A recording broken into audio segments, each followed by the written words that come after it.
Bien. A ver, vamos a estar. ¿Me escuchan? Sí, doctor. ¿Ven la diapositiva? Todavía no visualiza. Bueno, yo no lo veo. ¿No la ven? Sí, se ve, doctor. Sí, sí se ve, doctor.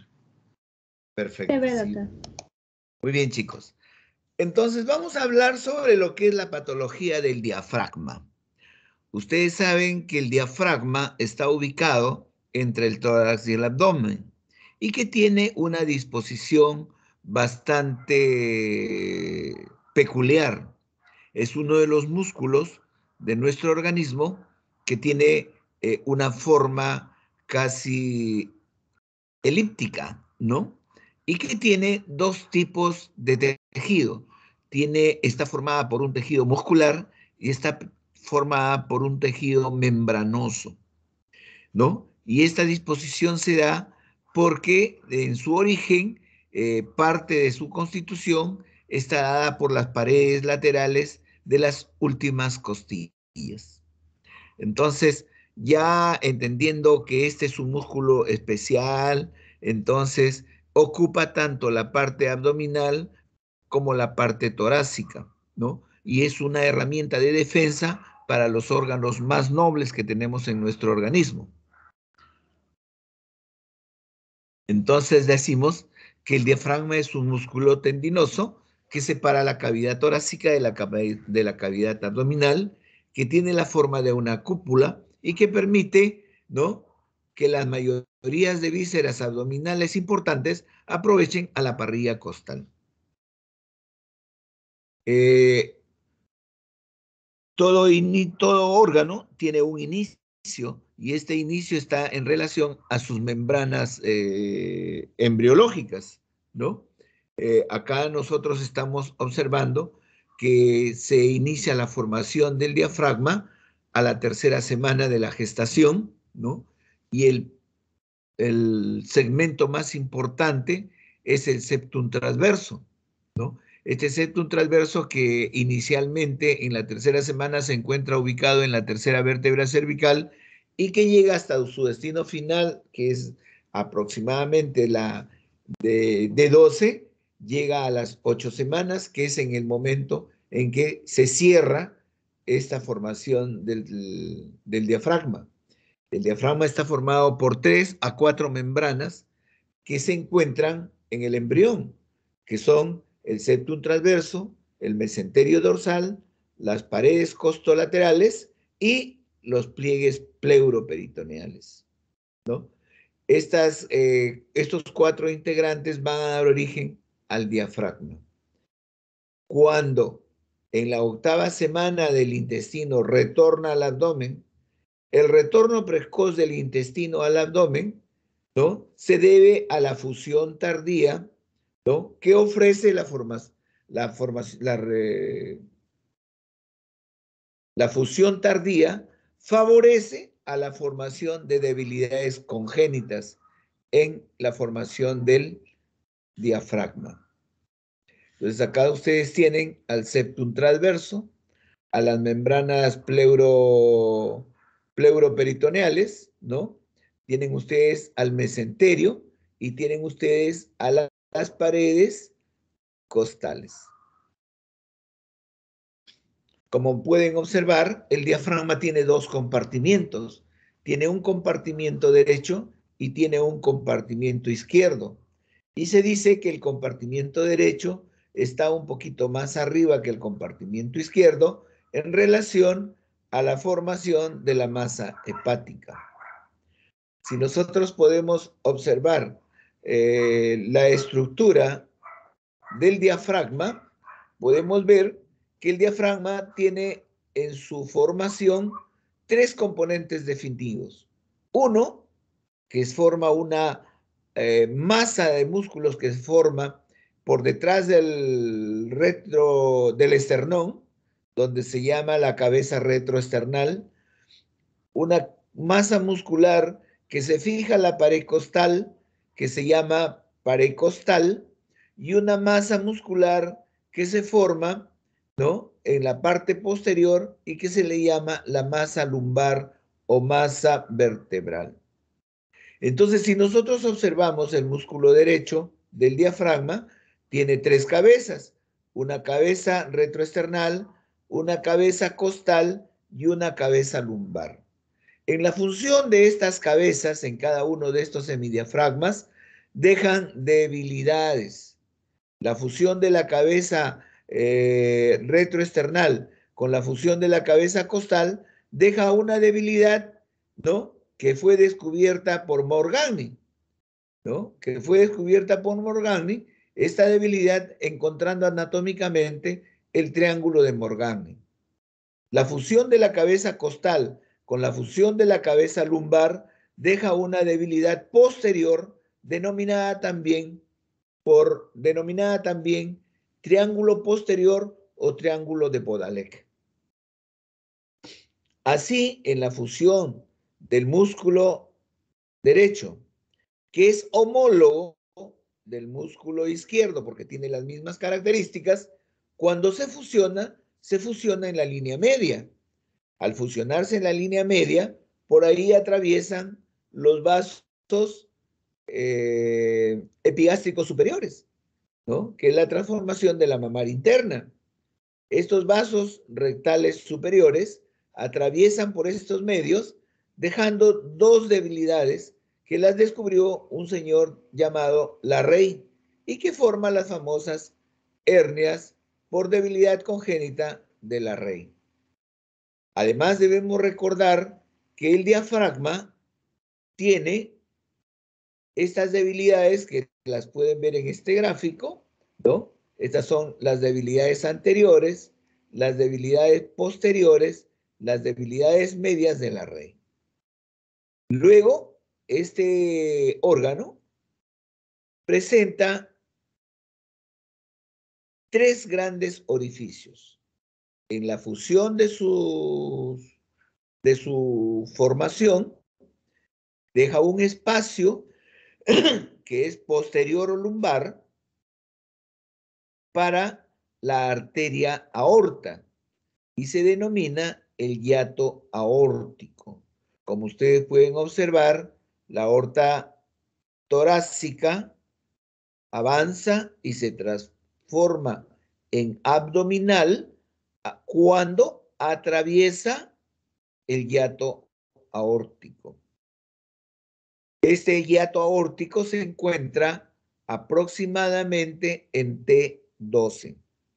Luego vemos que el haz lumbar hace una envoltura a un orificio que se va a denominar el hiato esofágico.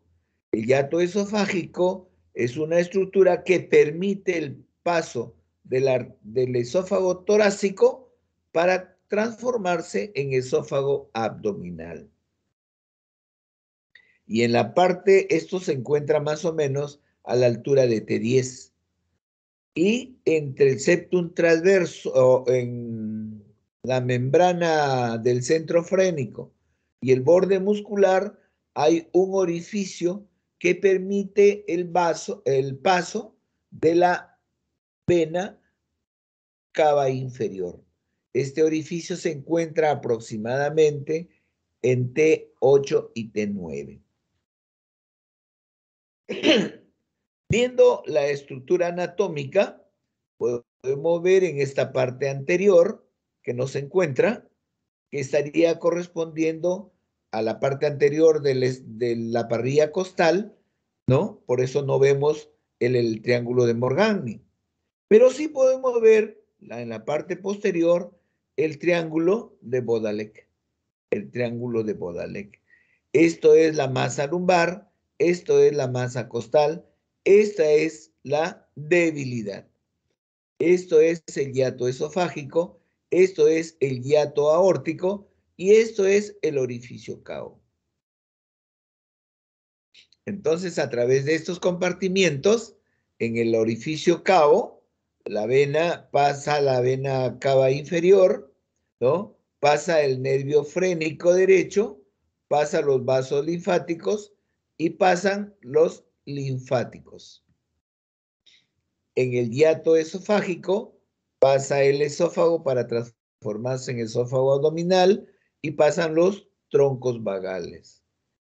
En el hiato aórtico pasa la arteria aorta, suben los vasos del sistema ácigos y también sube el conducto torácico. Entonces, ya por conociendo la estructura de formación y la estructura anatómica, podemos determinar que el diafragma es un órgano que puede presentar dos tipos de patología. La patología congénita, de acuerdo a su origen, la patología congénita y una patología que debe ser adquirida, ¿no? La patología congénita más frecuente que se ve en el diafragma está dado por las hernias que se producen en relación a las debilidades diafragmáticas de su formación. Así tenemos que una hernia es la protrusión de un contenido abdominal hacia la cavidad torácica a través de zonas de debilidad, que estas pueden ser adquiridas y pueden ser también congénitas. Los defectos de estas hernias pueden ser muy pequeños y no presentar ningún tipo de sintomatología, como también pueden ser defectos muy grandes con manifestaciones severas que comprometen la totalidad del hemitórax, produciendo, como ya se puede observar, la agenesia del pulmón afectado. Entonces, por su origen las clasificamos en patología congénita, patología adquirida, patología traumática y patología tumoral. Las hernias congénitas son poco frecuentes en su periodo neonatal y en el nacimiento. Son casi un paciente con hernia diafragmática entre 2.000 a 4.000 hasta 5.000 nacidos vivos, ¿no? Entonces, uno en 4.000 a 3.000 nacidos vivos es muy infrecuente la presencia de esta enfermedad. La mujer se afecta más que el varón, ¿no? Existe una predisposición genética dentro de la formación de esta patología. El 30% de los pacientes con hernia diafragmática, ¿no?, severa nacen muertos, ¿no? La premadurez y el bajo peso al nacer pueden relacionar con las muertes en los niños con hernias diafragmáticas congénitas. ¿Por qué se producen estas hernias?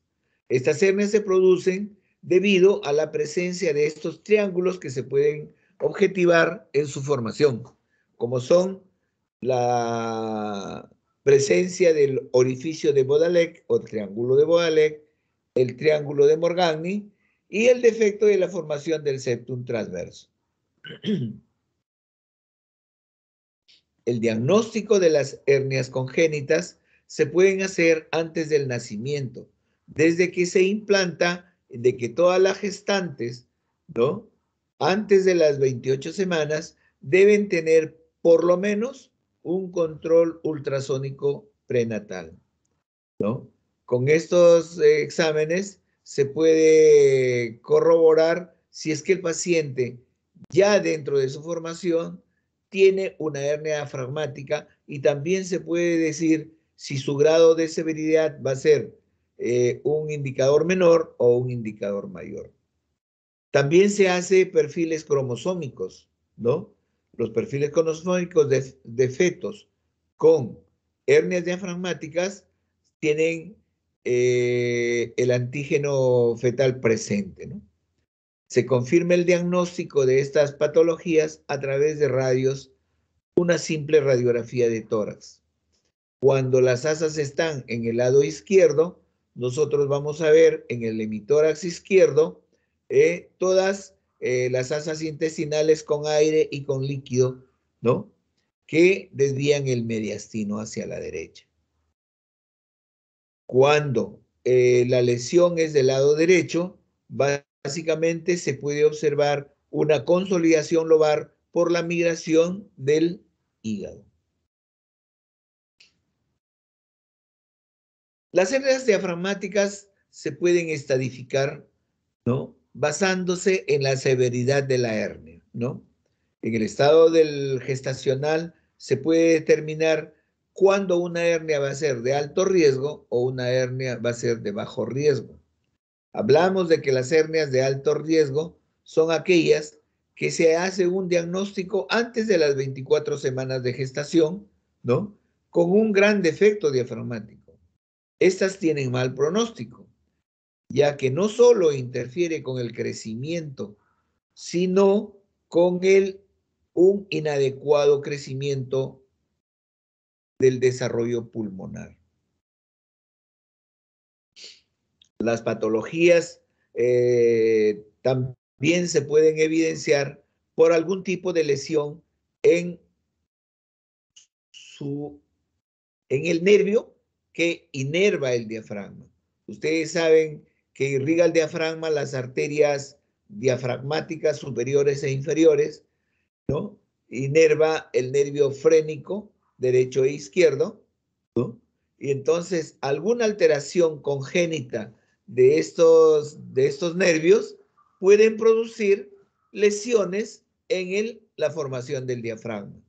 La eventración diafragmática es una elevación anormal permanente de un diafragma, sin que tenga solución de continuidad y cuyas inserciones son normales. Esta es una hernia por debilidad. Entonces, estas parálisis pueden ser unilaterales o pueden ser bilaterales. Cuando la parálisis unilateral es bastante bien tolerada, excepto en casos que tengan una coexistencia de una enfermedad pulmonar. La incidencia también es variable, ¿no? Estas se producen porque la lesión del nervio desarrolla un defecto en el músculo diafragmático, ¿no? Da el aspecto de una superficie eventrada muy adelgazada con apariencia membranosa, ¿no? Es más frecuente en el lado izquierdo que en el lado derecho y se asocia a otras malformaciones congénitas, ¿no? Al nacimiento, la eventración diafragmática puede cursar con insuficiencia respiratoria aguda. Cuando esta es adquirida, básicamente se detecta en el paciente adulto y simplemente muchas veces son asintomáticas que se diagnostican. Actualmente a todos los trabajadores les solicitan un estudio de salud ocupacional. Entonces les obligan a todos a tomarse radiografías de pulmones y casualmente se hallan esta patología, ¿no? Que siendo infrecuente, ¿no?, y aún más que siendo de bajo riesgo, puede presentar imágenes contundentes de eventraciones, hernias o cualquier otra patología que sea inesperada. Debemos de recordar que el tratamiento que recibe la eventración diafragmática solamente se realiza cuando ésta se encuentra y es sintomática. En los recién nacidos sintomáticos, así como en las adquiridas, ¿no?, por ya sea la infección o sección iatrogénica del nervio frénico, ¿no?, puede desencadenar una parálisis del diafragma. Entonces, en estos casos, cuando ya se encuentra la lesión, el tratamiento definitivamente es quirúrgico. Muchas veces se puede observar que las lesiones del nervio frénico, aparte de ser traumáticas, también pueden ser ocasionadas por infiltración neoplásica. Acá tienen imágenes, cómo se puede observar una eventración diafragmática, ¿no? Una eventración diafragmática. Esta es una eventración diafragmática derecha. Esta es una eventración diafragmática izquierda. El tratamiento es quirúrgico y se realiza, ¿no?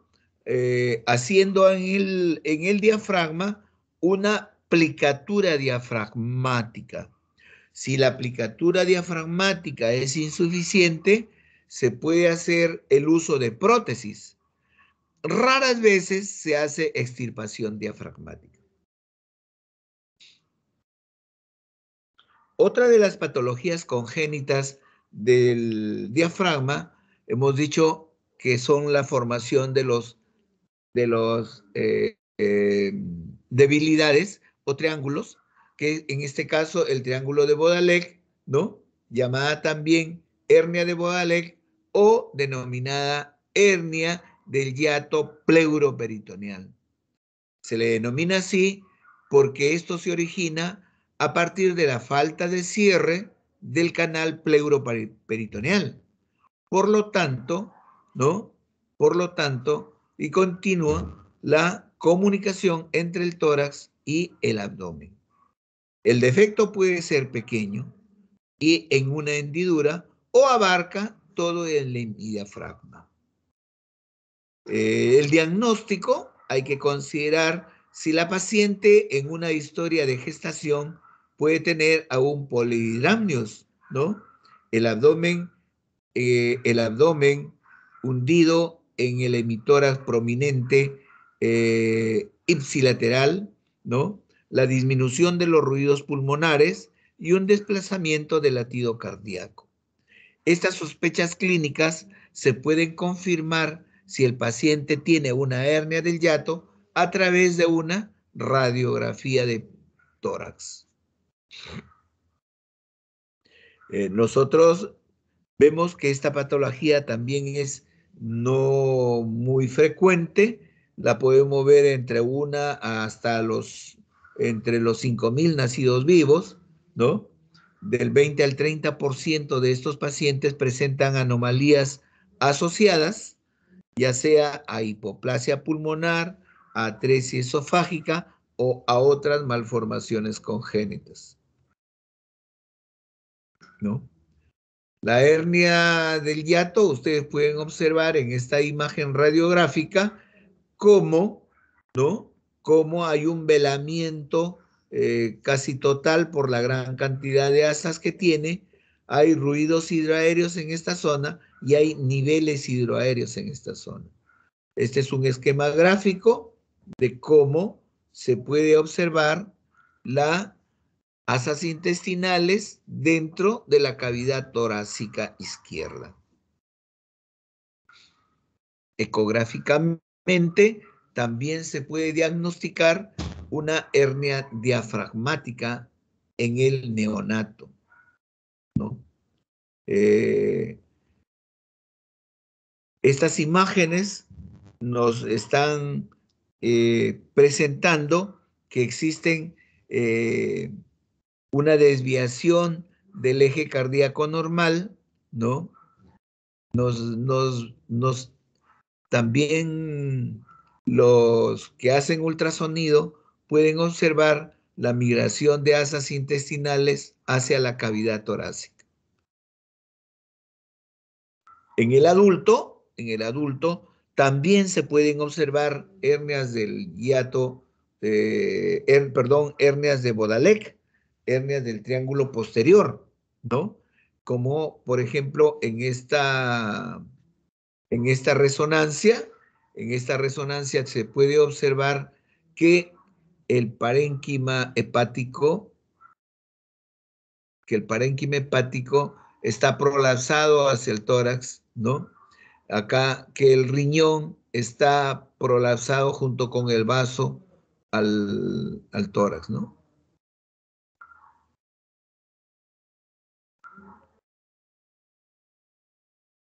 Acá ustedes pueden ver otra herniación de Baudelaire, ¿no?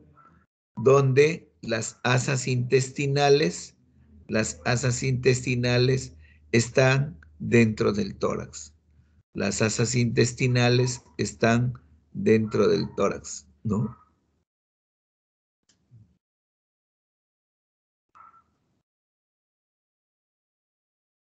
El diagnóstico obligatoriamente se debe realizar, ¿no?, en las gestantes con sus ultrasonidos al tercer trimestre, al nacimiento con una radiografía de tórax, teniendo en cuenta los cuadros clínicos que refieren estos pacientes, ¿no?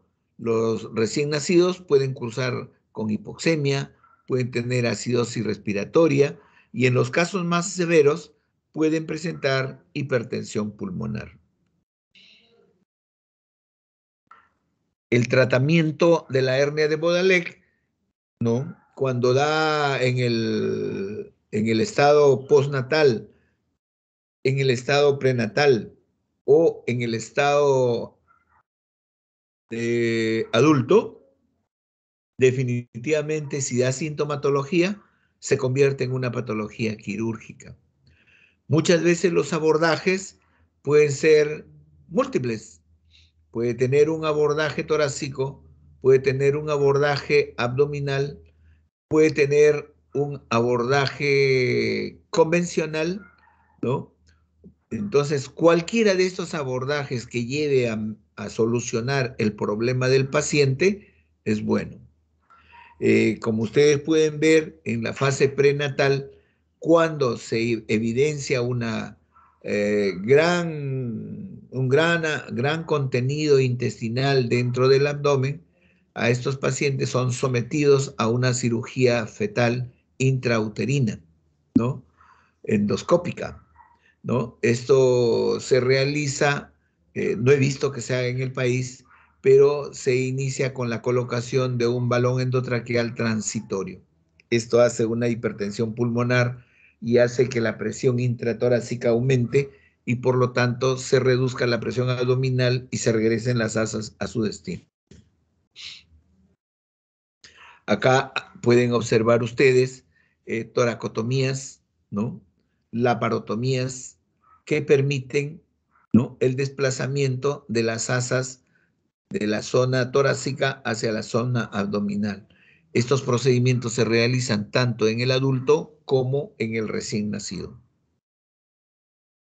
¿no? Acá ustedes pueden observar cómo se está bajando el hígado del tórax, ¿no?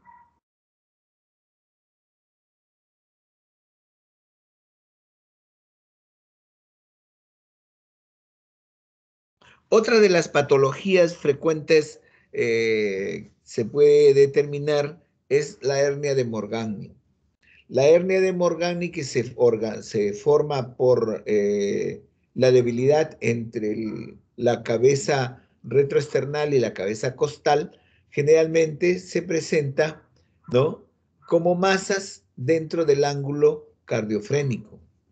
Este defecto del músculo diafragmático, donde se unen el septum transverso con el esternón, a cada lado del esternón queda un músculo debilitado y que generalmente hace que este defecto sea visible, ¿no? La presente herniación de grasa y el hígado a través de la unión diafragmática al esternón, ¿no?, en este se puede generar esta herniación. La hernia de Morgagni es una localización paraesternal, ¿no?, que tiende a suceder en adultos obesos como resultado del aumento de la presión intraabdominal. El saco herniario se presenta como una masa redondeada que se ve anteriormente en la región del ángulo costofrénico.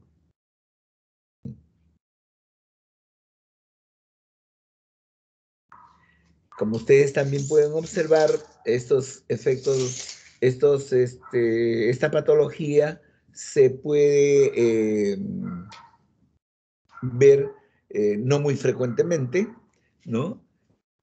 Aparece a través del hiato paraesternal, frecuentemente en el lado derecho, generalmente pequeño y asintomático.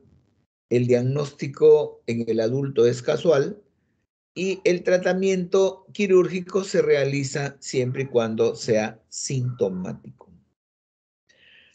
pueden observar ustedes imágenes, ¿no?, de la herniación de Morgagni, ¿no?, que son básicamente anteriores. A diferencia de las imágenes radiológicas que se ven en la hernia de Bodalek, estas son anteriores, mientras que las de Bodalek son posteriores. Imágenes contrastadas, ¿no?, que certifica la presencia de asas intestinales dentro de la cavidad torácica y que salen por la parte anterior del abdomen. En estas imágenes tomográficas también se puede confirmar que estas hernias son hernias de origen de Morgagni porque están saliendo por la parte retroesternal. ¿Y cómo digo que esto es retroesternal? Porque esta es la parte vertebral. Si esta es la parte vertebral que es posterior, esta es la parte external que es anterior.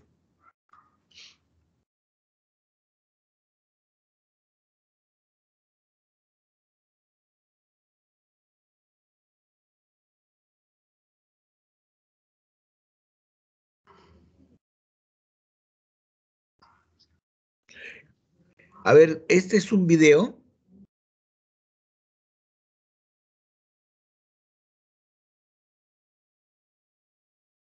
de una hernia de Morgagni.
Estas son las formas de abordaje para poder operar una hernia diafragmática por vía laparoscópica. Y ahí pueden ustedes observar, ¿no?, la hernia diafragmática. Esta es una hernia retroesternal.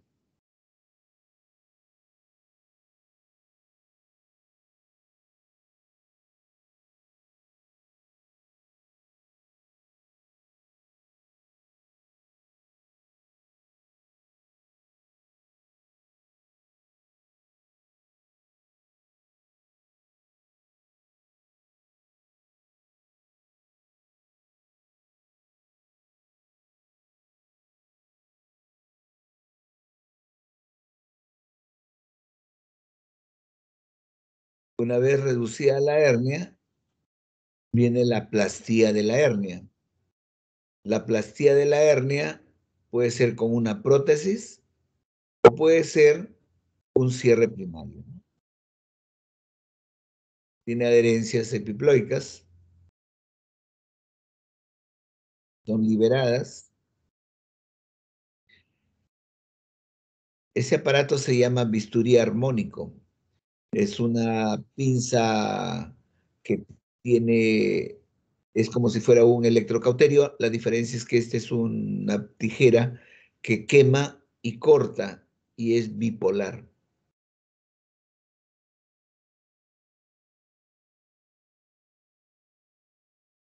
Está midiendo el diámetro del defecto para ponerle una prótesis. Está colocándole una malla de Marlex.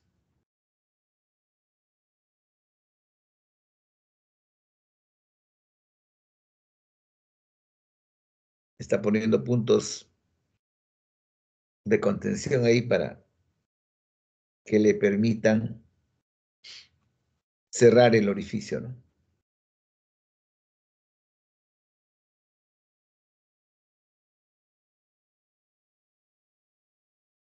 Entonces, continuamos.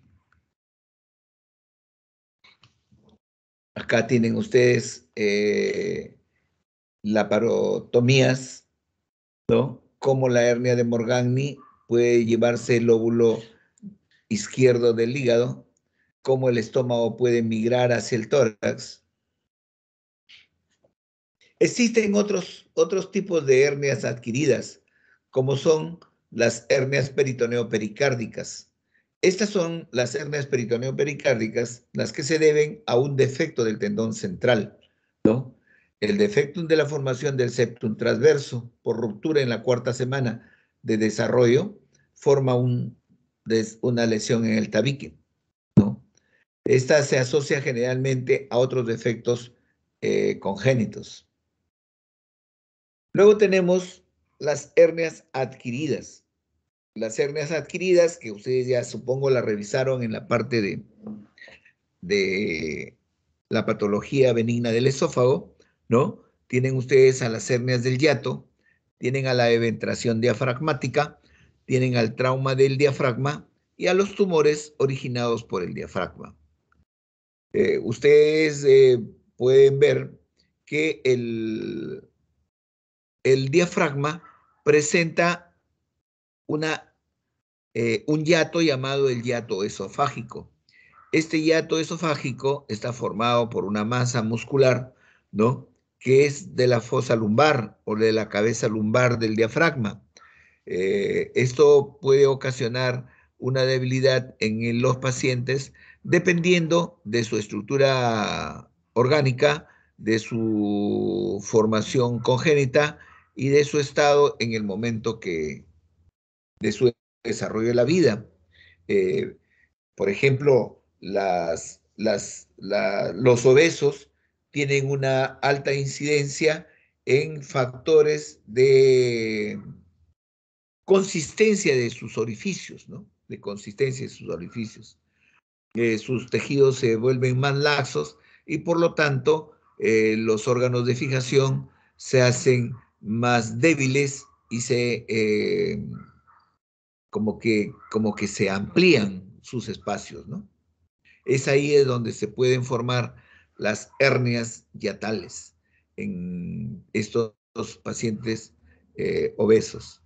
Las hernias pueden ser voluminosas, que pueden llegar a encarcerarse o a valvularse. Generalmente estas dan manifestaciones semejantes al esófago regurgitador, ¿no? Pueden dar disfagia, plenitud postprandial, pirosis, regurgitación, anemia, disnea y muchas veces el infarto del órgano que se encuentra secuestrado dentro de la hernia, ¿no? Usamos una serie de medios para su diagnóstico. La radiografía simple de tórax, el estudio varitado, endoscopías, tomografías, resonancias, ¿no?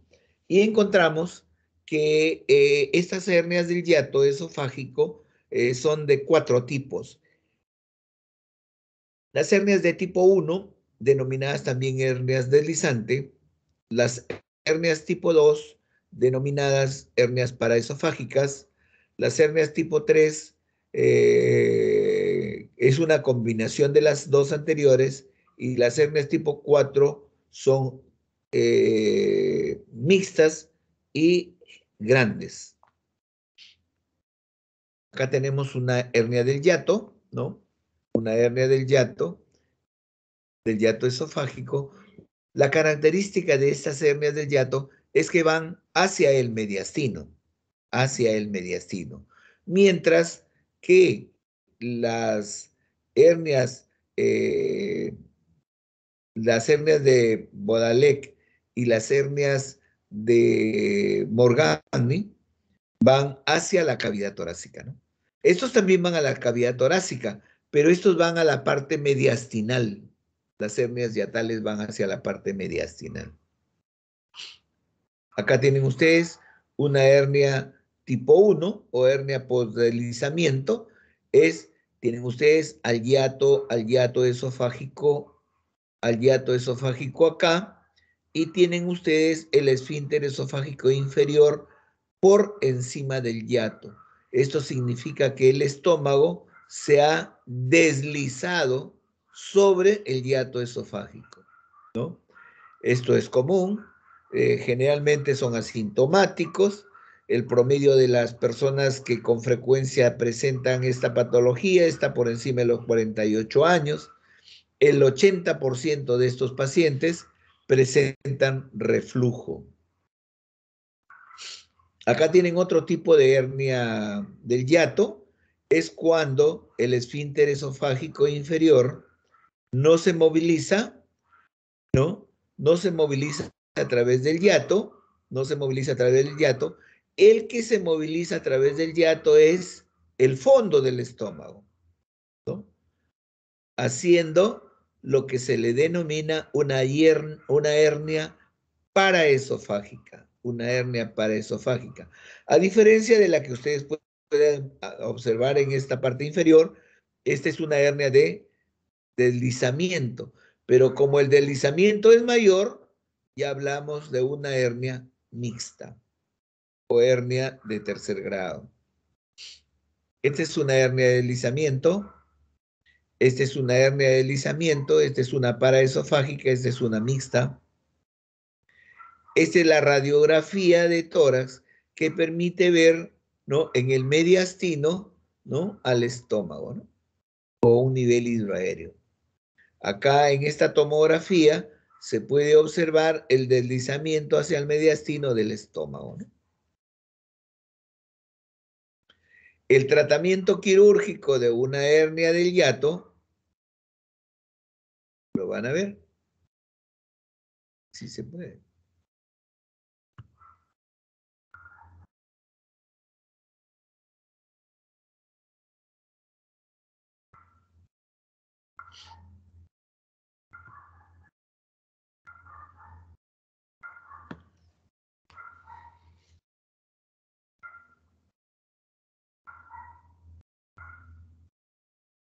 La colocación de los trócares.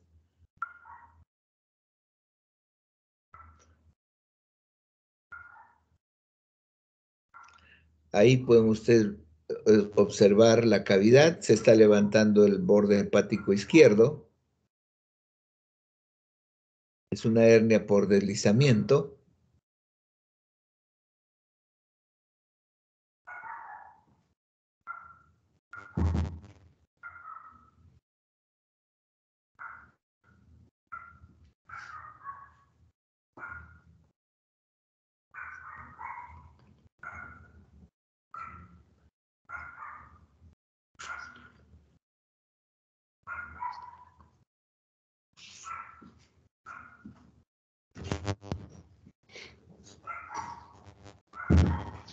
Está liberando el ligamento gastrohepático.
Como ustedes pueden observar ahí, van a cerrar los pilares,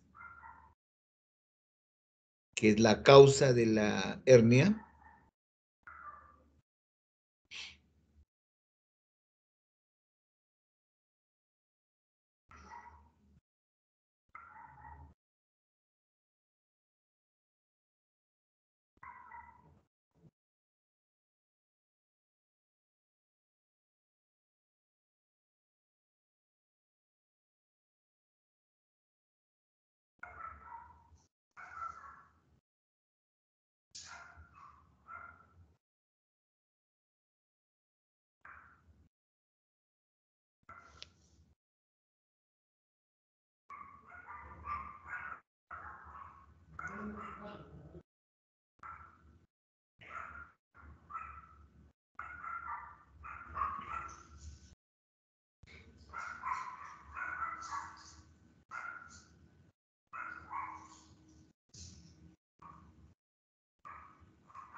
Y comienza a hacer la fundoplicatura.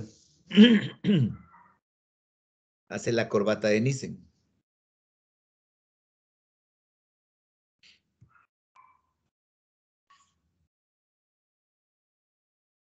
¿No? Entonces, esto es lo que acaba de hacer el doctor. Hace una fundoplicatura, ¿no? Ha hecho primero la aplicatura de los pilares y luego ha hecho la fundoplicatura. Luego tenemos las hernias postraumáticas, ¿no? Las hernias por trauma, estas hernias por trauma pueden ser por trauma postquirúrgico, pueden ser por trauma torácico o pueden ser por trauma abdominal, ¿no? Generalmente las hernias ocasionadas por trauma son lesiones diafragmáticas que pueden ser abiertas o cerradas. Cuando las lesiones diafragmáticas son cerradas, generalmente se produce un gran desgarro lineal en el tendón central. Cuando las lesiones son penetrantes, ¿no? Tienen variaciones en cuanto al tamaño, a la ubicación, y todo eso depende del agente que causa la lesión. Sin importar la causa, las lesiones agudas se reparan a través de incisiones laparotómicas o a través de toracostopía o a través de laparoscopía. Después de conocer la morfología de la lesión, debe evaluarse todo el material, debe evacuarse todo el material hemático del tórax. Como material particulado, se coloca sonda de toracostomía y se lleva a cabo previamente todo esto, ¿no? O sea, ya conocemos la lesión, evacuamos el contenido, ¿no? Se coloca una sonda de toracostomía, ¿no? En ocasiones, en las lesiones grandes por proyectiles en arma de fuego, donde hay amplia pérdida de los tejidos, ya el cirujano en ese momento determinará, de repente termina siendo una extirpación amplia del diafragma, colocará una prótesis o alguna cosa que permita dividir el tórax del abdomen. Muchas veces requieren colocación de mallas, requieren otro tipo de membranas biológicas que se puedan usar en ese momento, ¿no? Acá ustedes pueden ver imágenes donde existe una lesión del diafragma una lesión del diafragma y ocasiona todo este problema. Generalmente no son únicas, están asociadas a otro tipo de traumas también, ¿no? Acá tienen otra hernia producida por trauma diafragmático, ¿no? La patología tumoral del diafragma, está dada por sus tejidos de formación u origen. Así tenemos que el diafragma puede poner tumores benignos como tumores malignos. Los tumores benignos en su organización estructural pueden ser lipomas, fibromas, fibrolipomas, quistes, ¿no? Particularmente los fibrosarcomas son aquellos que degeneran y forman neoplasias, ¿no? El liposarcoma del diafragma, puede haber fibrosarcoma del diafragma, neurofibrosarcomas, etcétera, ¿no? El diafragma también se puede afectar por siembras, ¿no? Siembras de extensión de otros tumores, ¿no? Siendo los más directos los tumores torácicos o pulmonares o tumores que están en el abdomen. ¿Hasta aquí tienen alguna inquietud?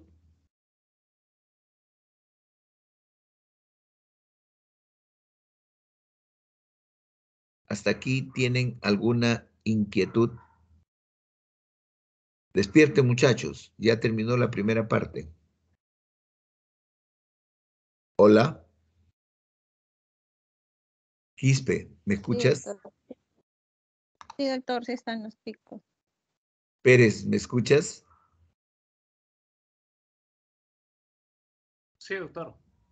Ya, entonces para despertarlo les pondré un video pues de hemorragia digestiva para que ustedes no se vayan a dormir y yo pueda hacer otra cosa en este momento. A ver, espérate. Ya, un momentito, por favor. Voy a verificar esto.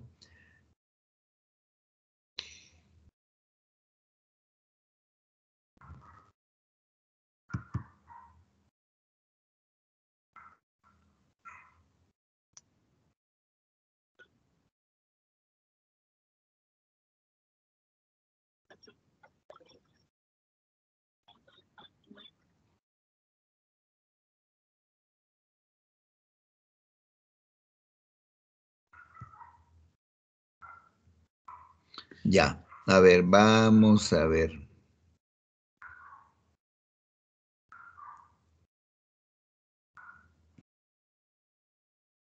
Vamos a compartir. Vamos a ver.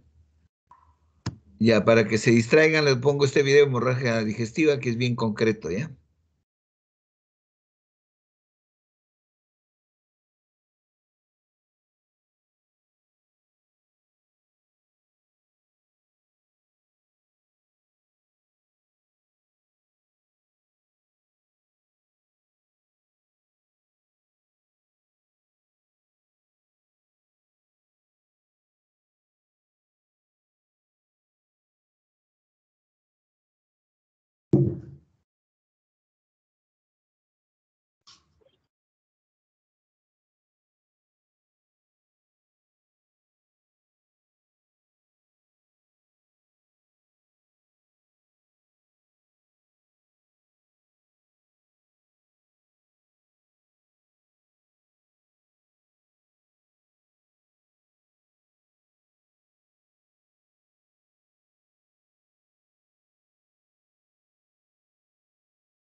Doctor,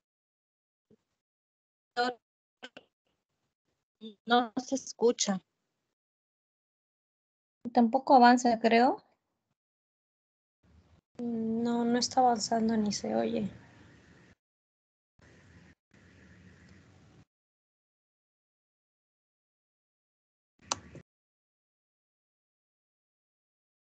Doctor, no se escucha el video.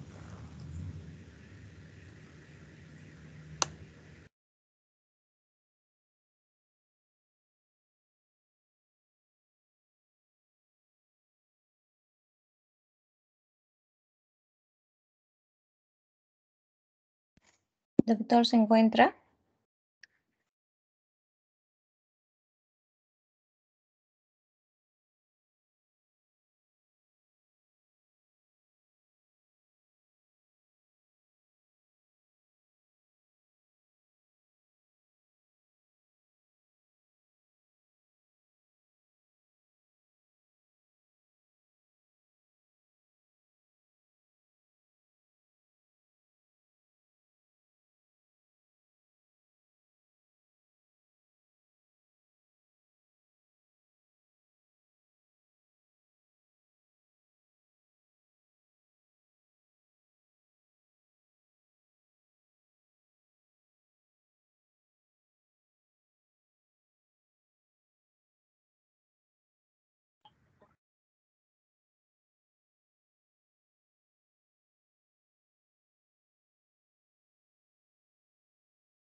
Doctor.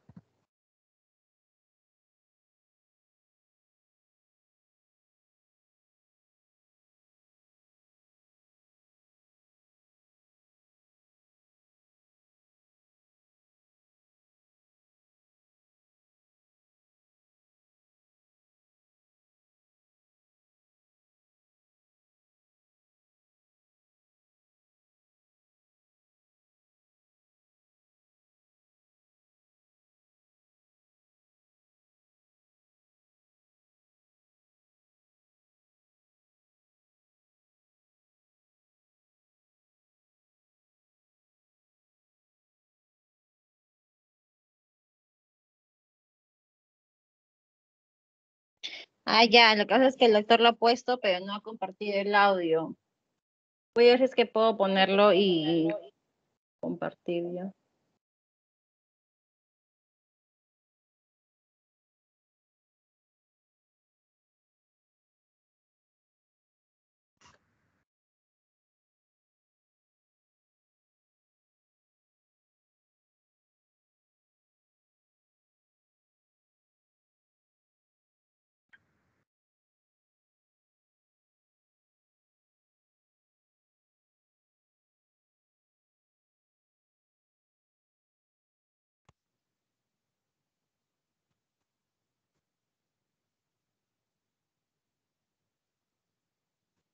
Digestiva alta por varices gastroesofágicas.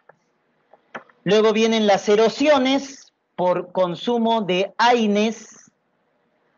Luego viene el esofagitis, recuerden el reflujo, también puede producir hemorragia por úlceras. Y esta también es otra, el síndrome de Mallory-Weiss, es el vomitador, ¿no es cierto? Vomita, vomita y sangra. ¿Y por qué el vomitador sangra? Puede ser el alcohólico o en obstetricia hemos visto la hiperemesis gravídica. Entonces, vómito intenso severo que produce laceración de la mucosa gastroesofágica. Esa laceración produce el síndrome de Mallory-Weiss. ¿Qué otra causa puede ser etiología de hemorragia digestiva alta? Cáncer.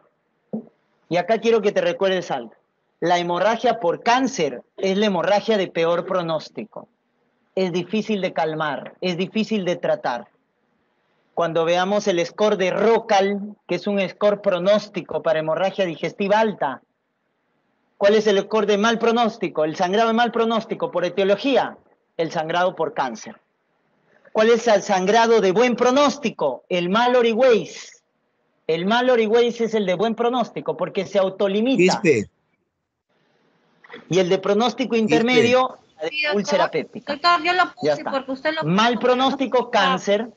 Buen ¿Cómo? pronóstico, Mallory. Doctor, ¿cómo dices? Lo que pasa es que usted lo puso, pero no se escuchaba. Entonces yo lo he buscado y lo estoy proyectando. Ya. Ahorita estás proyectando, pero yo no lo sí, veo. doctor. Chicos, ¿ustedes lo ven? Sí, Sí, sí se ve. sí se ve. Sí se ve. Por favor.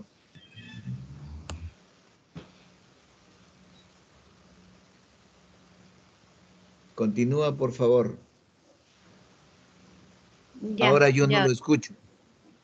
No, es que todavía no lo escucho porque estoy hablando yo. Ya lo pongo, doctor. Weiss, pronóstico intermedio, úlcera. Ya está. Y también tenemos las malformaciones vasculares. Pregunta de salud. ¿Dónde se ubican las malformaciones vasculares? Aneurismas. En el estómago, en la curvatura menor del estómago. Curvatura menor del estómago es la localización más frecuente de malformaciones vasculares, causante de hemorragia digestiva. ¿Ya? Dos cuadritos que tienes que aprender en hemorragia digestiva alta, el score de ROCAL, que es un score clínico, y el score de Forres, que era un score endoscópico. Ya está. Siempre que un score, que ya te he mencionado, tiene 5 parámetros, que hay un montón, debes acordarte, porque puede ser motivo de pregunta. ¿Qué evalúa el score de ROCAL?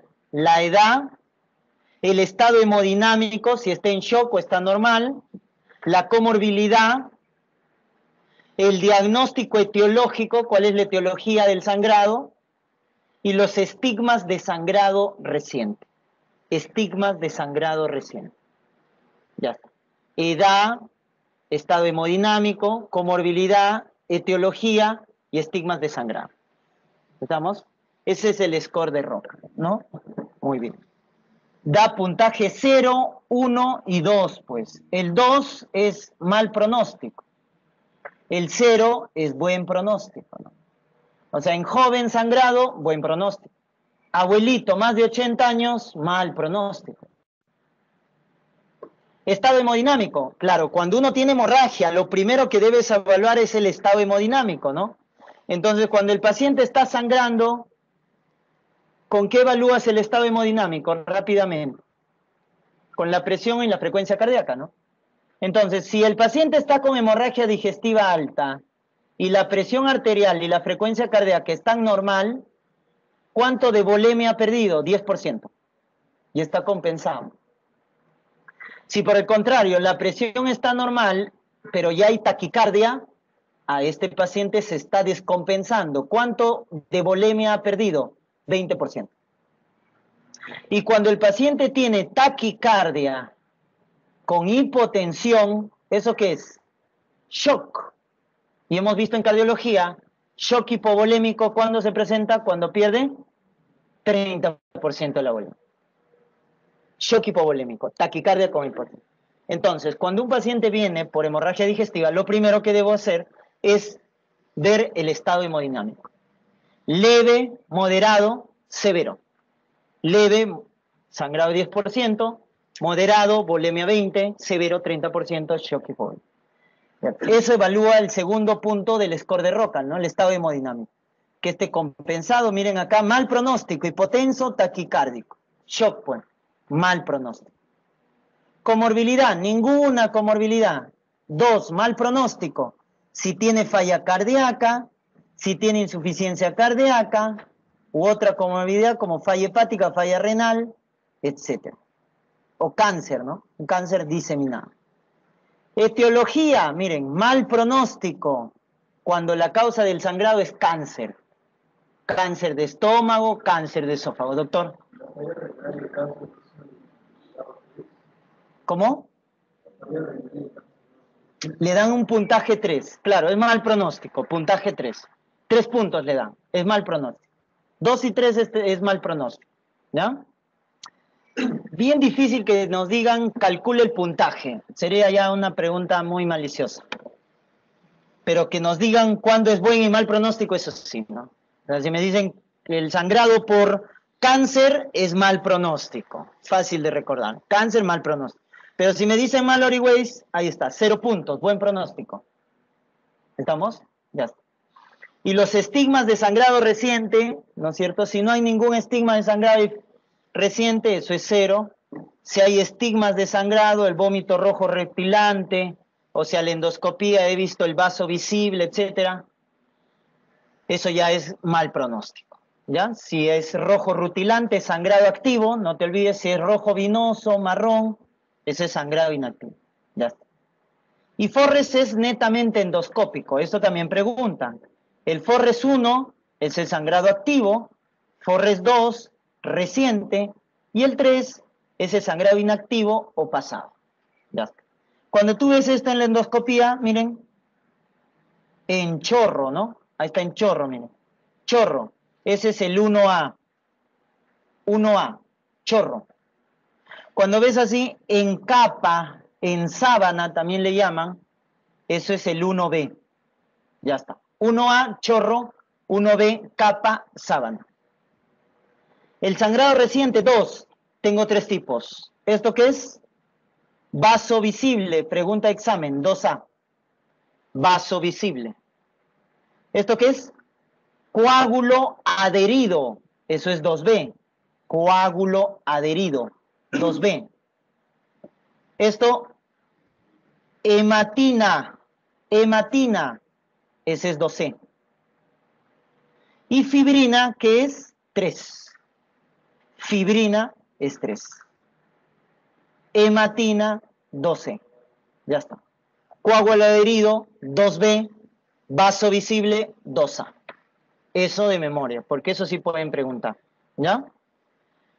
Ya está. Entonces, acuérdate los parámetros, acuérdate cuál es buen, mal pronóstico. Y lo siguiente es, lo otro que te tienes que acordar es el puntaje final, ¿no? Entonces, el score de Roca le doy 0, 1, 2, 3 puntos. Al final de los 5 parámetros hago un puntaje total. Entonces, ¿cuándo el sangrado es severo o mal pronóstico? Cuando es más de 3 puntos del score de Roca. Score de Roca, más de 3 puntos, mal pronóstico. Menos de 3 puntos, buen pronóstico. ¿Estamos? Por lo tanto, el que tiene más de 3 puntos hay que hacerle un tratamiento agresivo. En Forrester, ¿a partir de dónde se hace tratamiento endoscópico? Del 2A para arriba. O sea, al 1A en chorro, 1B sangrado en capa y 2A vaso visible. El tratamiento tiene que ser con endoscopía.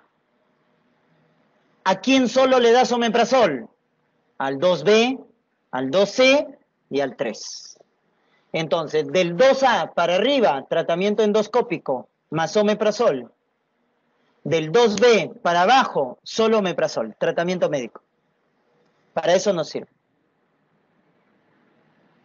Hemorragia digestiva baja es por debajo del ligamento de Treis, hematoquesia, rectorragia.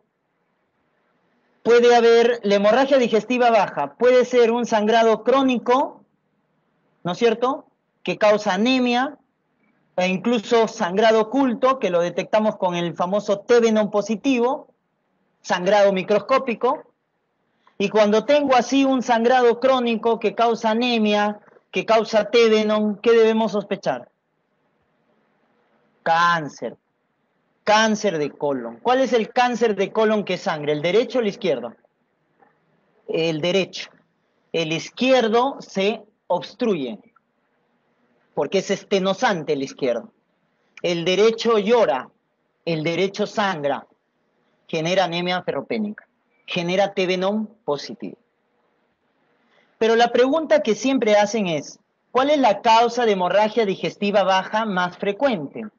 Algunos consideran la hemorroides. Si en las alternativas no encuentro hemorroides, ¿cuál es la causa más frecuente de hemorragia digestiva alta? Divertículos. La enfermedad diverticular. ¿Cuáles son los divertículos que más sangran? ¿Derecho o izquierdo? ¿Colon ascendente o sigmoides? Nuevamente, ¿quién sangra más? El derecho. Porque el divertículo izquierdo, ¿qué hace? Se inflama y produce diverticulitis y produce la llamada apendicitis izquierda. Entonces el que sangra es el derecho. ¿Estamos? Ya está. ¿Y cómo te vas a dar cuenta que la etiología de la hemorragia digestiva baja es por divertículos? Por dos cosas. Adulto mayor, sangrado masivo. ¿Ya está? Adulto mayor con sangrado digestivo bajo, masivo, la causa es hemorragia digestiva baja. Por divertículos.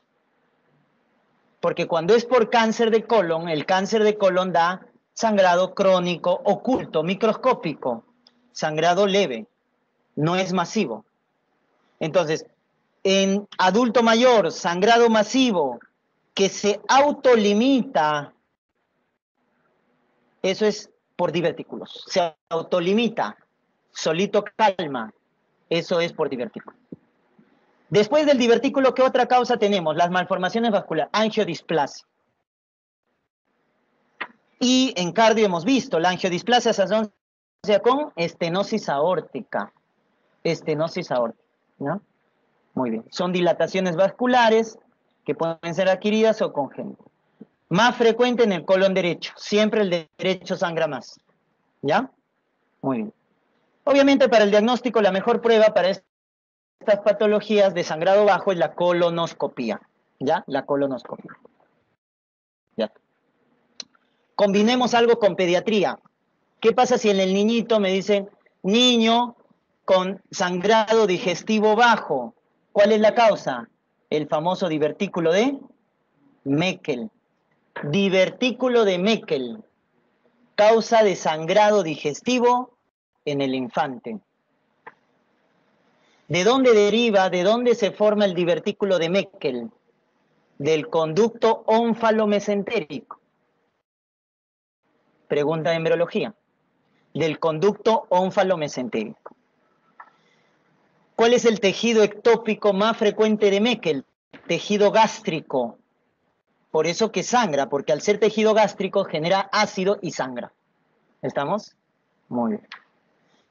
Y en el recién nacido que tiene hemorragia digestiva, ¿ya? Es por deglución de sangre. ¿De dónde? De la madre. ¿Cómo que la madre le da sangre? A veces el lactante, al lactar, ¿no ves? Le genera heridas en la zona del pezón de la madre. Entonces el bebito obviamente lacta leche, pero también deglute sangre por esas escoriaciones que se generan. Y eso causa al final sangrado en el lactante. Y hay una pregunta ahí también.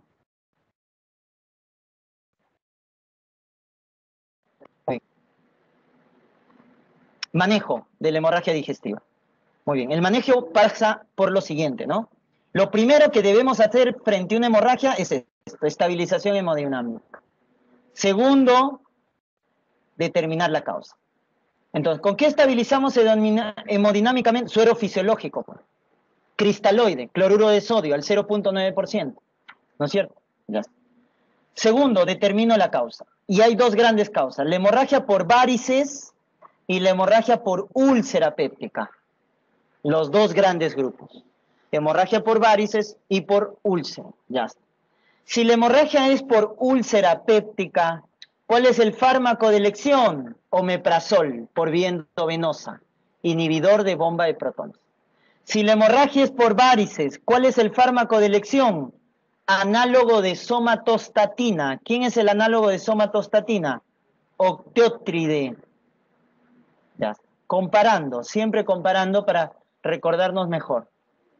Omeprazol en úlcera, análogo de somatostatina, octeótride en varices. Ya está. ¿A partir de dónde hacemos endoscopía? Acá corrijan, del 2A para arriba se hace tratamiento endoscópico. 2A, vaso visible, 1B, sangrado en capa, 1A, sangrado en chorro. Del 2A para arriba se hace tratamiento endoscópico. Del 2B para abajo, solo omeprazol. Del 2A para arriba, omeprazol más endoscopía. ¿Y cuál es el tratamiento por endoscópico que se hace? Hay varias técnicas. Se hace electrocoagulación, se utiliza sustancias esclerosantes como la epinefrina, el polidocanol, etc. Sustancias térmicas, etc. Hay varias técnicas para el tratamiento endoscópico para la UCI. Ya está. Pero lo que quiero que recuerden es que se hace a partir del 2A para arriba. ¿Ya? Muy bien. ¿Y cirugía cuándo? Cuando es masiva, y hemos dicho 3 litros en 24 horas, o persistente más de 48 horas, y fracasa el tratamiento endoscópico. Cuando tengo eso, cirugía. Ya está. En varices, ¿cuál es el fármaco? Octeótride. Pero ¿cuál es la técnica de elección del tratamiento por varices gastroesofágicas? Esto, la ligadura endoscópica de las varices. ¿Ligadura o escleroterapia? Ligadura. Acá sí le gana. En úlcera no hay preferencia. Puedes dar electrocoagulación, agente térmico, esclerosantes, incluso puedes combinar. Pero en varices gastroesofágicas sí la de elección es ligadura de varices frente a la escleroterapia. Más el análogo de somatostatina, que es el octeótride. Ya está. ¿Qué pasa si a pesar de darle endoscopía, fármaco, sigue sangrando? Le coloco una sonda de emergencia. ¿Cómo se llama la sonda para calmar? La sonda de Sengstaken-Blackmore. Esta sonda que ustedes ven por acá, con 3 vías y 2 balones, se llama sonda de Sengstaken-Blackmore, que no está por ahí. Acá está, ¿no? Ahí está. Taponamiento con balón. Ya está. Ese taponamiento con balón es con esta sonda. ¿Estamos? Muy bien. Si no calma, están los famosos clips, los tips, ¿no es cierto? Que ya lo van a ver en cirugía. O lo último ya es cirugía, pues no se hace derivación portocava, derivación espleno-renal distal, etc. ¿Ya? Eso lo van a ver en cirugía. Entonces la secuencia es así, ¿no? Fármaco, endoscopía, no calma, balón, sonda, de Sengstaken-Blackmore. Si no calma, tips, si no calma, cirugía. ¿Ya? Muy bien. Si calma, ¿cuál es la forma de prevenir nuevamente el sangrado? Utilizando beta bloqueadores. Prevención de hemorragia por varices, beta block. No cardioselectivos. Propranolol, nadolol. Propanolol, nadolol es para la prevención primaria del sangrado por varices. Pero si quiero hacer prevención secundaria, ¿qué tengo que dar? En prevención secundaria, o sea, si el paciente ya sangró y quiero evitar nuevamente su sangrado, eso es prevención secundaria, se da beta block más nitratos. Prevención primaria, solo beta block. Prevención secundaria, beta block más nitratos. Prevención secundaria. ¿Estamos? Muy bien. Pregunta de fisiopatología. ¿Por qué se forman las varices gastroesofágicas? Por hipertensión portal. Entonces, ¿qué se define hipertensión portal? Gradiente porto-cava más de 5 milímetros de mercurio. Gradiente porto-cava más de 5. ¿Cuándo se forman las varices? Cuando la gradiente porto-cava es más de 10. Se forman. ¿Y cuándo se rompen y dan hemorragia? que es la clínica más frecuente del cirrótico, cuando la presión es más de 12. El gradiente es más de 12. Ya está. Más de 5 es hipertensión, más de 10 se forman varices y más de 12 se rompe. Ya está. Pasamos al tema de diarreas. Acá rápidamente vamos a ver la definición de diarrea, ¿ya? Diarrea es el aumento de frecuencia mayor a 3 veces por día, pero este es el criterio cardinal, ¿eh? Que nunca debe faltar. Disminución de la consistencia. Puede haber aumento. Creo que es hasta ahí, ¿no, chicos?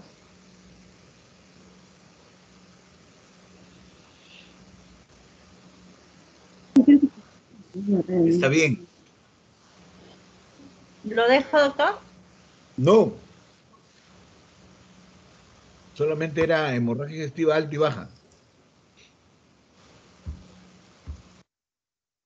A ver. Voy a salir de acá. Aumento de frecuencia, puede haber aumento de volumen, pero lo que nunca debe faltar es el... Bien. A ver, chicos, ¿tienen alguna pregunta?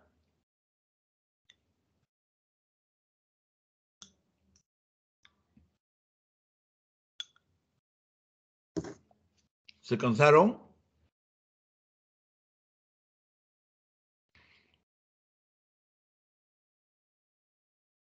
Doctor, disculpe, yo tenía una pregunta acerca de la hernia hiatal. Pregunte. ¿Puede haber recidivas? Pues se puede si una vez ya operado, entrado a cirugía, ¿puede volver a ocurrir la misma incidencia en el mismo lugar? Claro que sí. Claro que sí. ¿Cuál es la etiología de la hernia hiatal? ¿Ah?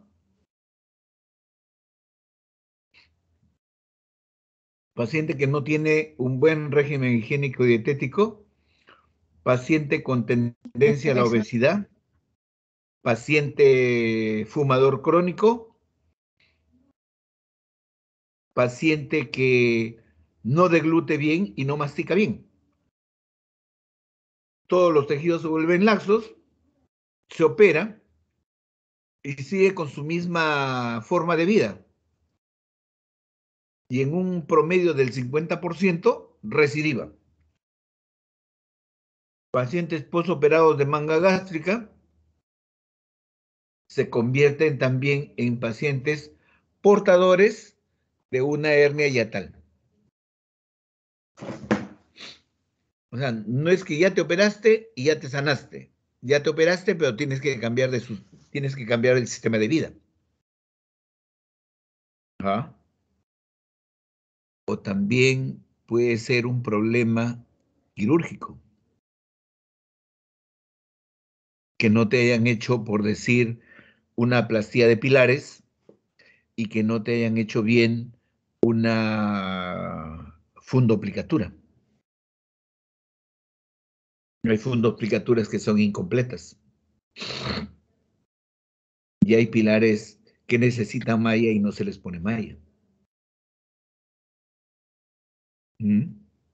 Básicamente en eso está el problema. Doctor, y por ejemplo, ¿no? Cuando en una primera cirugía no le hacen, no le hacen la fondoplicatura, ¿es necesario que le hagan en la primera cirugía la fondoplicatura o ya si en caso ya hace en una recidiva? No, no, no, no, no, no. La técnica es cierre de pilares y fundoplicatura, hernia del hiato. Ahí es ambas, doctor. Claro. ¿Por qué? O sea, tú te recuerdas los pilares diatales. Los pilares diatales son las cabezas de los músculos lumbares del diafragma. Sí. ¿Correcto? Muchas veces de estos, en su formación por el estado nutricional de la persona, no forman un tejido que tenga una buena resistencia.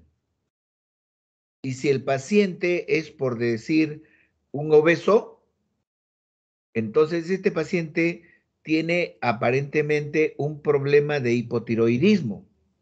Si es que no está reportado, hay que revisarlo, ¿no? Entonces, la flacidez de sus tejidos, si es que no le haces una cirugía completa, entonces la recidiva es en un porcentaje bastante alto.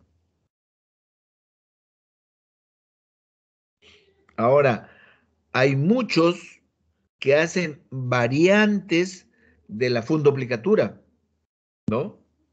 Ya eso se va manejando de acuerdo a la experiencia de cada cirujano y del tipo de hernia que encuentra, ¿no? O sea, el paciente quirúrgico es un paciente que el cirujano tiene la obligación de orientarlo en el pozo P. O sea, el cirujano no es un ente solo, el cirujano debe involucrar a todos los actores de la medicina, en este caso al clínico, en este caso a la nutricionista, en este caso al rehabilitador. ¿Mm? Porque gracias a las actividades que se le recete, mejorará su estado funcional.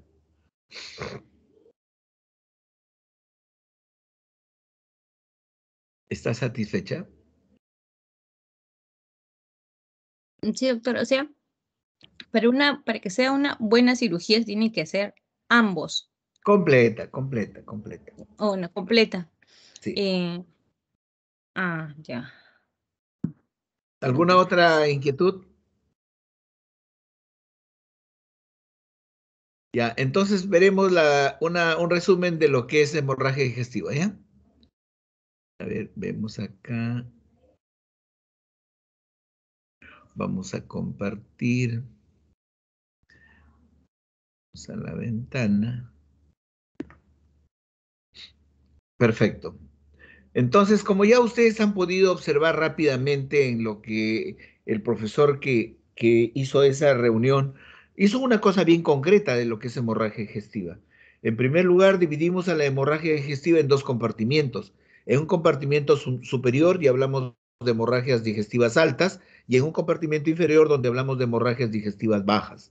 ¿Cuál es ese compartimiento? El compartimiento es el ligamento de Treis o ángulo de Treis. Las hemorragias que se producen por encima del ligamento de Treis, hablamos de hemorragias digestivas altas. Y todas aquellas que se dan por debajo del ángulo de Treis son hemorragias digestivas bajas.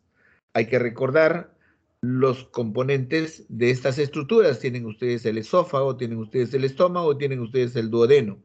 En la parte inferior tienen ustedes el yeyuno, el ilion, el colon, el recto sigmoides, el recto y el ano. ¿No? ¿Qué cosa es una hemorragia digestiva? Una hemorragia digestiva es la pérdida de sangre manifiesta u oculta en cualquier segmento del tubo digestivo. Nosotros debemos tener conceptos que son importantes en este caso. Nosotros debemos recordar dónde se ubica el ángulo de Treis. Debemos saber qué cosa es una hematemesis. Una hematemesis es el vómito con sangre. Debemos saber qué es una melena. Es una sangre digerida que se elimina por las heces. Estas son negras.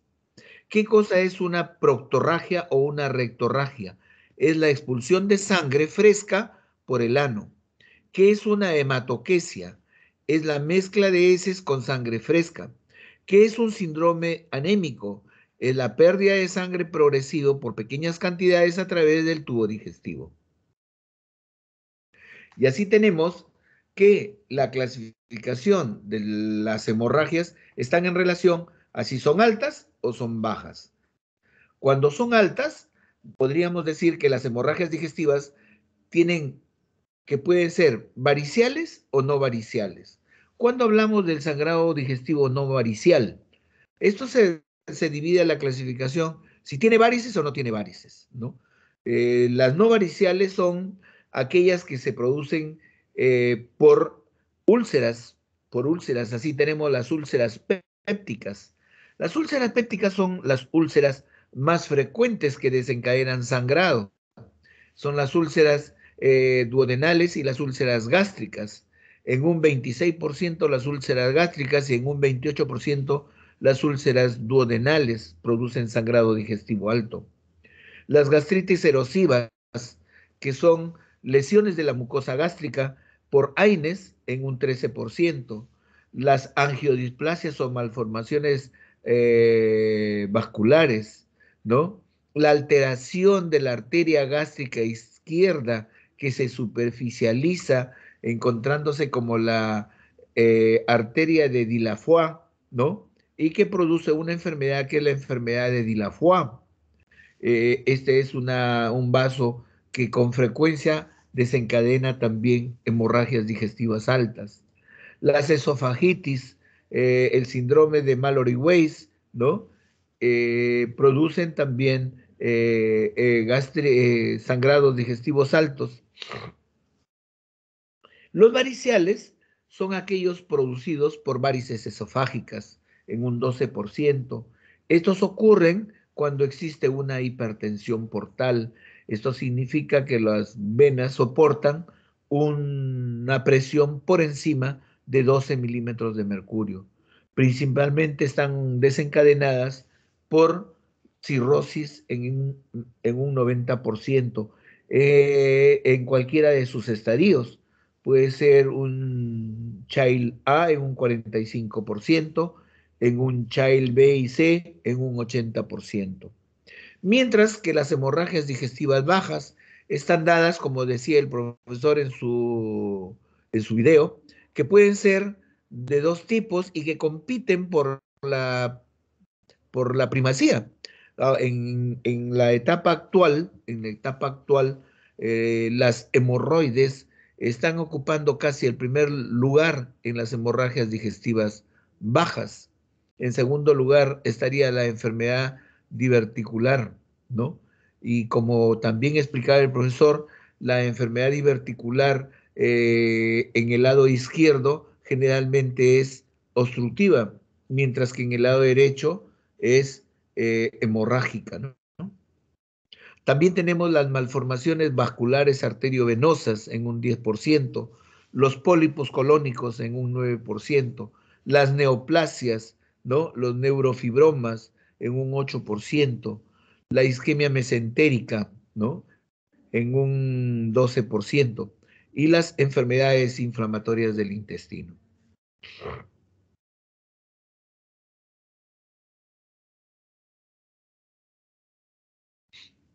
Los sangrados por varices generalmente ocurren por hipertensión portal, ¿no? Principalmente por cirrosis. En cualquiera de ellos,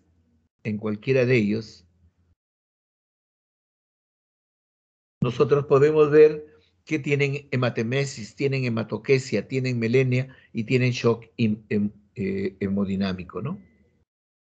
Los no variciales, tenemos a la úlcera pépsica, que es la causa más frecuente de hemorragia digestiva, constituyendo el 50% de los casos de sangrado, siendo la úlcera duodenal más frecuente, así como aquellos que usan antiinflamatorios no esteroideos como los AINES o pacientes que tienen Helicobacter positivo, ¿no? El síndrome de Mallory-Weiss, que es el desgarro de la unión gastroesofágica, produce además de náuseas, vómitos intensos y su sangrado es autolimitado en el 90%. Las hernias del hiato pueden ser causantes de sangrados crónicos por erosiones lineales de su mucosa, mientras que las esofagitis es la causa más rara de hemorragia digestiva aguda, ¿no? Generalmente aproximadamente el 2% del total de las esofagitis pueden producir secundariamente una úlcera, ¿no? Y hemorragias a través de ellos. El sangrado no varicial, ¿no? Como la gastropatía erosiva hemorrágica por AINES, las duodenitis muy infrecuentes, las neoplasias como los carcinomas, linfomas, leiomiomas, liosarcomas, carcinoides, ¿no? Pueden producir sangrados crónicos ocultos que cuando estas se manifiestan pueden producir grandes hemorragias. La hemofilia, las fístulas aortoentéricas y algunas alteraciones vasculares. Cuando nosotros realizamos una historia clínica, siempre buscamos síntomas dispépticos, ingestas de AINES o uso de antiplaquetarios o anticoagulantes, alcoholismo crónico, vómitos, porque pueden producir un desgarro de Mallory Weiss. Un minutito, por favor. Dígame.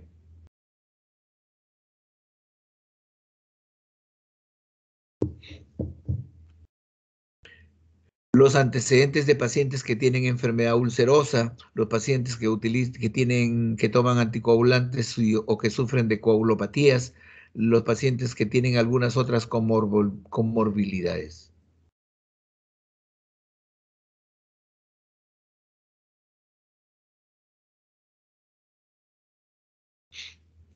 En la evolución clínica, nosotros podemos evaluar el estado hemodinámico, si está compensado o está descompensado. Si está compensado, colocamos una sonda nasogástrica y hacemos lavado gástrico.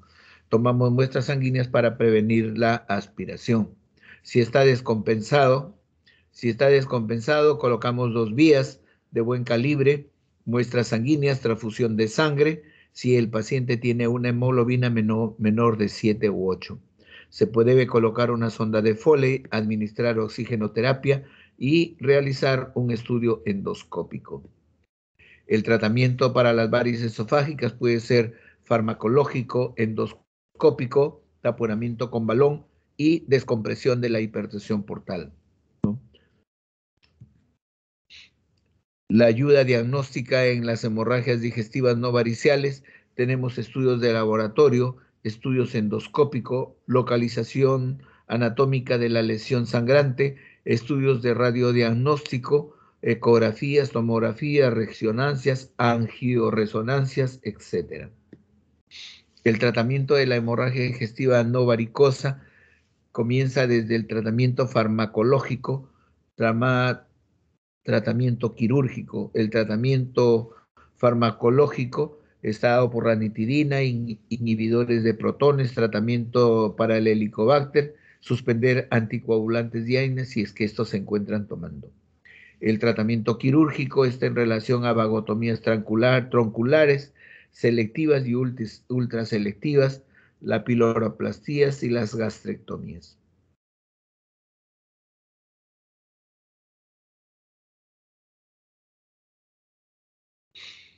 La clasificación endoscópica, que es importante recordarla, tienen ustedes, es la visualización de la evolución de un sangrado digestivo alto. Entonces, así tenemos que la clasificación de Forrest está en Forrest 1, A y B, Forrest 2, A, B y C, y Forrest 3. Hablamos de un Forrest A1 cuando hay un sangrado a chorro. Hablamos de un Forrest 1B, cuando el sangrado activo es difuso por resumamiento. Hablamos de un Forrest 2A, cuando hay un vaso visible no sangrante. Un Forrest 2B, cuando hay un coágulo adherido. Hablamos de un Forrest 2C, cuando existe una mancha hemática. Y hablamos de un Forrest C, cuando el lecho ulceroso está limpio de sangre. Acá tenemos un Forrest 1, está el chorro, el chorro de sangre. Acá está resumando sangre en el Forrest 1, 1B, es un sangrado en napa. Acá tenemos un Forrest 2A, ¿no? Un Forrest 2A. Tenemos un Forrest 2B, acá tienen ustedes el coágulo adherido, ¿no? Acá se puede ver que el vaso visible no está sangrando, tienes acá tu vaso visible, ¿no? El Forrest 2C, ustedes pueden ver que el fondo ulcerazo tiene un poco de color rojo, y en el Forrest 3 la úlcera está libre de sangrado.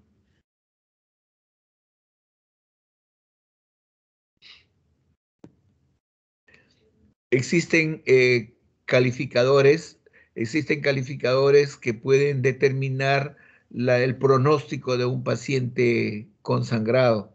Para eso se debe tener varios parámetros, como son la edad, como son el estado de shock o no, cuando tienen comorbilidades, cuando hay un diagnóstico endoscópico y cuando hay un estigma endoscópico de sangrado reciente. Para eso tienen la clasificación de Rockall y la clasificación de Blatchford. Estos son indicadores pronósticos, ¿no? Pronósticos porque cuantifican variables que permiten pronosticar la evolución de los pacientes.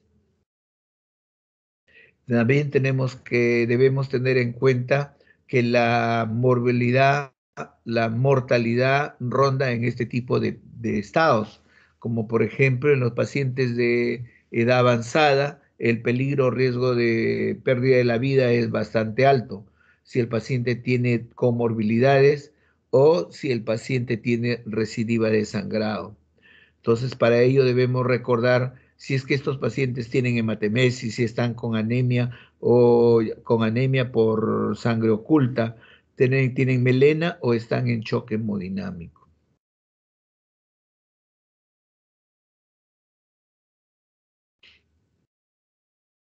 Luego tenemos la hemorragia digestiva baja. ¿Qué cosa es una hemorragia digestiva baja?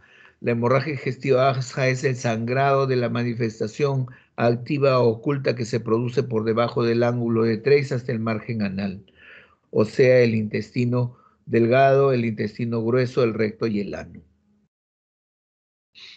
Las causas más frecuentes tenemos la enfermedad diverticular, las angioplastías, acá falta colocar las hemorroides también, ¿no? Menos frecuentes el cáncer de colon, el sangrado post-polipectomía, la enfermedad inflamatoria intestinal, la colitis isquémica, la colitis actínica, infecciosa pseudomembranosa, la lesión periorificial y la hemorragia del intestino medio. Son raras una úlcera rectal, lesiones de Dilafoy, varices rectales y otros sangrados. Nosotros podemos ver los antecedentes en adultos menores de 60 años y en adultos mayores de 60 años. En los adolescentes podemos tener que puede encontrarse hemorragia digestiva por divertículo denal, por enfermedad inflamatoria y por pólipos juveniles. Las hemorragias en los menores de 60 años puede ser por enfermedad diverticular, por cáncer de colon, por pólipos, por enfermedad inflamatoria, por hemorroides y por colitis infecciosa. En los adultos mayores de 60 años puede ser por causas diverticulares, por angiodisplasias, por cáncer de colon, por colitis isquémica y por uso de AINES.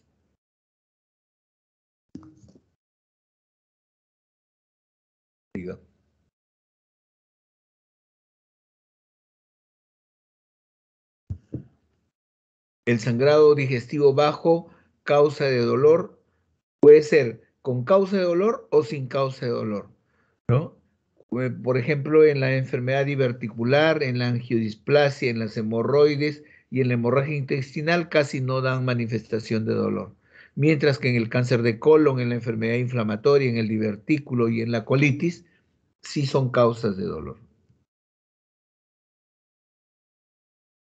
Es importante la historia clínica en estos pacientes, buscando sus antecedentes, buscando enfermedades malignas, pacientes que hayan recibido o no radioterapia, colonoscopías asociado a polipectomías, antiagregantes, uso de antiagregantes o anticoagulantes, características de su defecación y necesariamente hacerles un tacto rectal.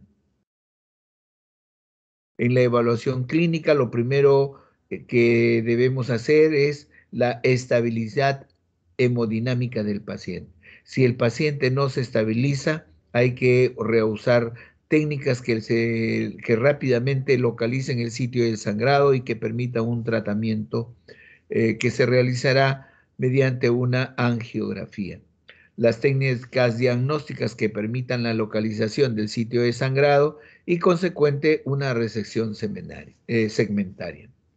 Una tomografía multicorte, una resección extensa en sala de operaciones. Si el paciente se estabiliza, una tomografía vascular o una TAC con colonoscopía. La colonoscopía es de elección. El tratamiento depende de la causa. Se resuelve el 85% por vía quirúrgica. Los sangrados digestivos pueden ser agudos y crónicos. Agudos, ¿no? Con moderada compensación hemodinámica inicial, ¿no?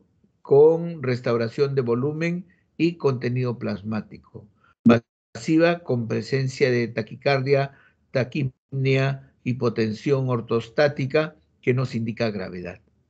La pérdida, sangrado crónico es por pérdida continua de 2 o varias semanas intermitentes. Sangrado oculto, pérdidas digestivas que no modifican las características en la mayor parte de las heces, porque tanto no se reconocen solas, sino por su positividad al examen.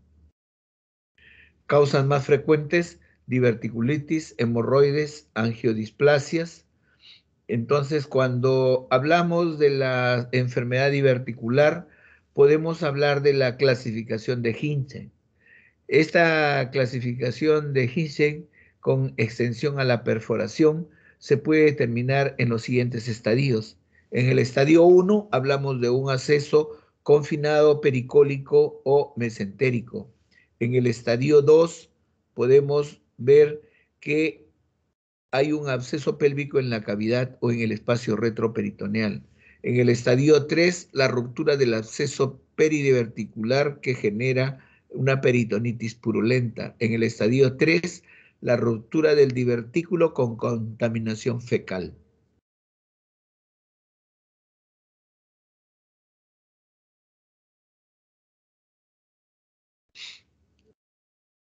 Estos son los lugares donde se pueden encontrar divertículos, como tienen ustedes, a los divertículos de Meckel y al divertículo del colon. Las neoplasias que pueden sangrar en cualquiera de sus estadios.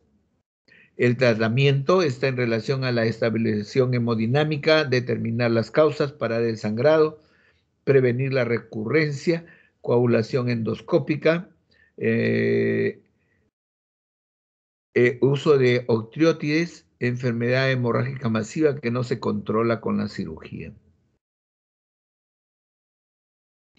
Y luego podemos utilizar cualquiera de los algoritmos que encuentran en la literatura.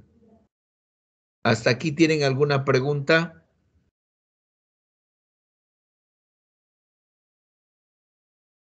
Quispe. Quispe. Sí, doctor. Doctor, me pueden activar mi audio. Dígame, doctor. Ya te dije. ¿Qué te he dicho? Si es que hasta acá hay alguna pregunta. Ya, entonces pregúntale ya. Pasaré lista de despedida, ¿ya? Ya como no hay preguntas, pasamos lista. Ya, doctor. A ver, pasa lista que quiero escucharte. Ya. A Ortega. Pero que prenda su cámara.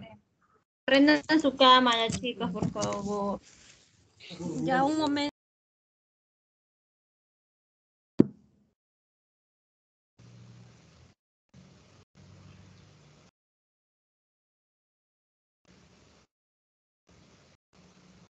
¿Se ve? Sí. Presente. Palomino Inga.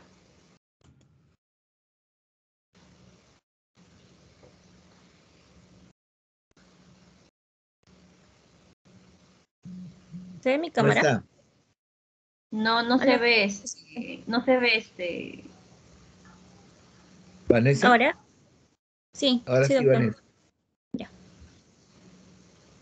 Palomino Sanitagoya. Sí.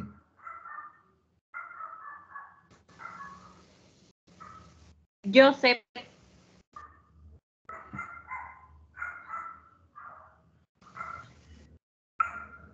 Palomino Zenitagoya. Sí. Tu cámara.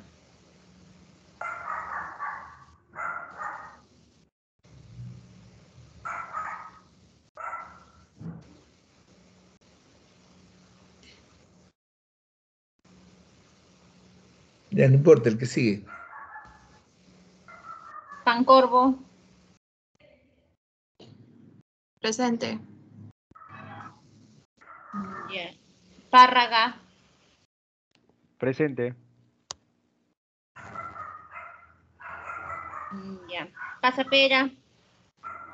Presente. Ya, chicos. Pérez. Presente. Ya. Prado. Presente. Pumahuanca. Presente. Ya. Sí. Y yo, doctor Quispe. Ya están los 10. Sí, doctor, los 10. Ya, chicos. Entonces, los jóvenes que tienen que hacer ¿qué cosa se llama? El seminario, creo, tenemos un día seminario de miércoles. abdomen agudo y tenemos un seminario de antibióticos. Doctor, Dime. el abdomen agudo somos Pumahuanca y yo. Y de Ya. infecciones y antibióticos en cirugía es Ortega y Palomino Inga. ¿Me va a mandar usted los puntos, doctor? Ya, entonces, claro, el día de mañana, el día lunes, ya los discutimos ahí en la práctica y te digo cómo lo vas a repartir. Doctor, ya. ¿Usted cree que de abdomen Doctor. agudo lo puede enviar al menos algunos puntos que tenemos idea con mi compañera para poder ir avanzando? Ya, entonces divide al abdomen agudo. Vamos a hacer dos tipos de abdómenes agudos. Los inflamatorios y los obstructivos los hace el primer grupo, en donde hace definición, hace etiología, etiopatogenia, epidemiología, hace Cuadro clínico. cuadro clínico del abdomen agudo inflamatorio y del obstructivo. Y la que sigue hace el abdomen agudo no quirúrgico, hace el abdomen agudo isquémico, hace el abdomen agudo hemorrágico y hace... Falta uno. ¿Cuál es el otro? Isquémico hemorrágico, obstructivo inflamatorio. Nada más. Y en antibióticos se lo reparten igual. Ya, doctor. Entonces me dijo etiología, etiopatogenia, epidemiología, Así cuadro es. clínico y hasta cuadro clínico, ¿no? Tratamiento, pues. Tratamiento aquí. Ya, doctor. Disculpe, Doctor, ya. Entonces, el otro tema que va a ser infecciones y antibióticos en cirugía, ¿va a dar alguna división ahora o...? No, se los envío por el correo. Más o menos qué día, doctor, disculpe. Mañana, el lunes. El lunes. Ya, doctor, está bien. Porque el miércoles, ¿cuándo es el seminario? El el día seminario es el miércoles, doctor. Por Ya. eso le pedí los puntos. Si puedo hoy día, si puedo esta noche, se los envío esta noche. Sí, Si doctor. puedo, cosa que es bien difícil. Sí, por favor, doctor. Ya, doctores, un placer saludarlos, que tengan buen fin de semana. Doctor, ¿me va a programar para el lunes? Sí, Ya, voy a esperar. Ya, Bye, doctor, bye. gracias. Gracias, doctor. Gracias, doctor. suerte chicos, nos vemos. Sí, doctor.